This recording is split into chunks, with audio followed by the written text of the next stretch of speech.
Hey, I know it's a little weird to be getting a video like this from me, and please forgive the kind of unorthodox means of announcing this to you, and please forgive the fact that I'll be doing a little bit of reading probably to make sure that I get everything communicated right, but I wanted to ask for your prayer support as Susan and I step into a new area of ministry together.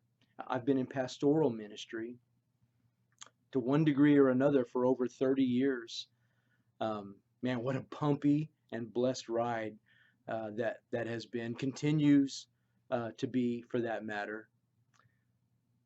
Many of you who are listening to this are friends of mine as a direct result of that ministry. And I'm grateful to God for His grace in redeeming us and in connecting us. But what I'd like to let you know is I'm excited to be starting in a new ministry direction with a little larger kingdom footprint than I've known before. I value your prayer more than I can say. I've accepted a position with Man in the Mirror Ministries. It's a nonprofit ministry whose goal is to help every church effectively disciple every man. Man in the Mirror also has over 30 years of ministry experience and is considered a market leader in equipping church leaders to effectively disciple their men. Listen, men in our culture are in trouble. We know that Jesus is the answer. We know that discipleship is the answer. And I believe we're witnessing a lack of discipleship, especially among men in our culture. A lack of discipleship that plays out in a confusion as to what it even means to be a man, much less a man of God. Man, just watch the news, gender confusion, abandoned families, an epidemic of pornography, even the rise of mass shootings, I believe are all symptomatic of the reality that there is a lack of discipleship in our church. We're witness to this.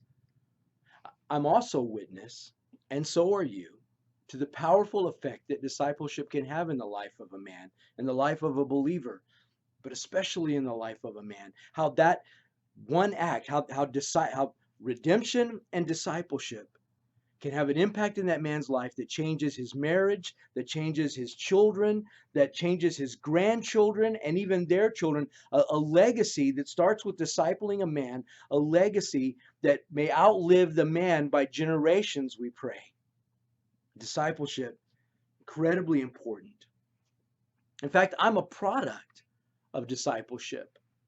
When I was in my early 20s, when I came to Christ, I was I was going to say I was lost. I was confused. Obviously, I was lost. I was confused, abandoned by my father, man, hungry for approval anywhere I could find it. 2 alcohol-related arrests, on the road to wrecking my own marriage. Heck, I was a wreck, and I didn't even realize it. But God, in His grace, He redeemed me. He saved me.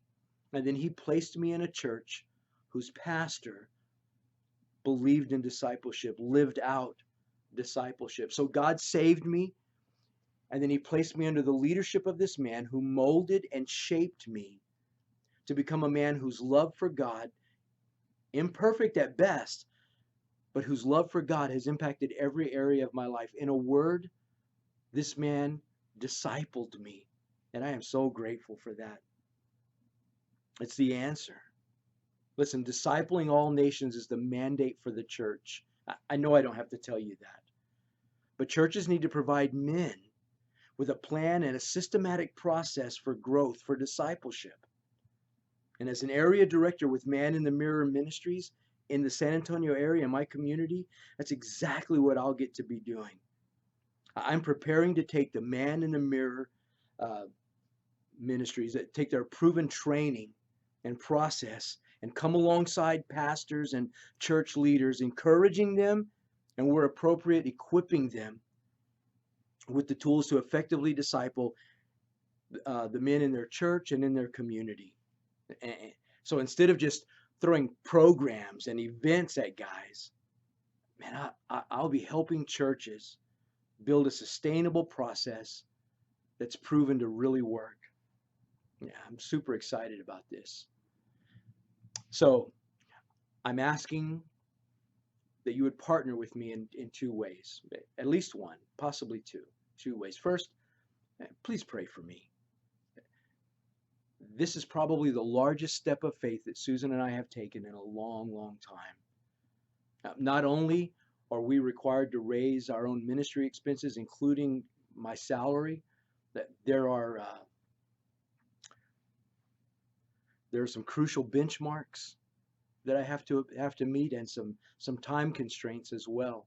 In fact, let me share this with you briefly. There's 2 training events that I must attend before Man in the Mirror considers me equipped to work with churches. The first of these is scheduled for January. In order for me to register for this event, I need to have raised $3,000 that's in my ministry account.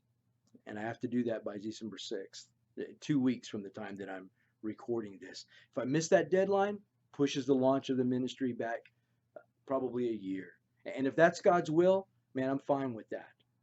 But man, I have to say, I feel a sense of urgency about the launch of this ministry. And for this reason, I decided to put this video together.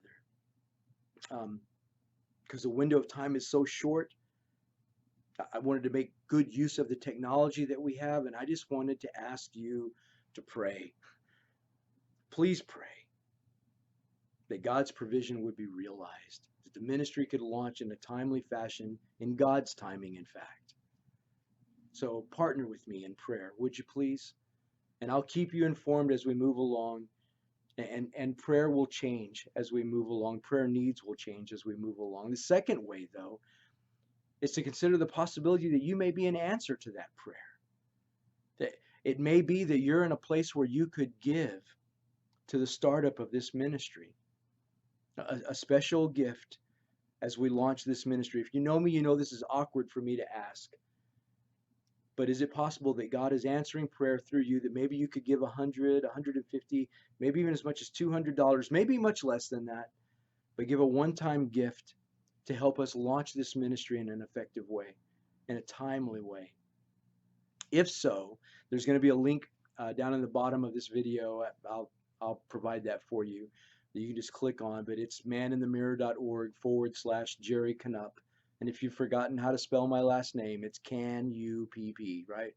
So there's your laugh for the day, those of you that remember that stuff. Honestly, I'm excited for this new adventure, for this new ministry opportunity. And I do believe that God is leading in it. And therefore, I trust God. I know that He's going to provide. I just ask you for your prayer. I ask you to consider that you may be part of the answer to this prayer. And I thank you for taking the time to watch this. God bless you. Talk to you soon.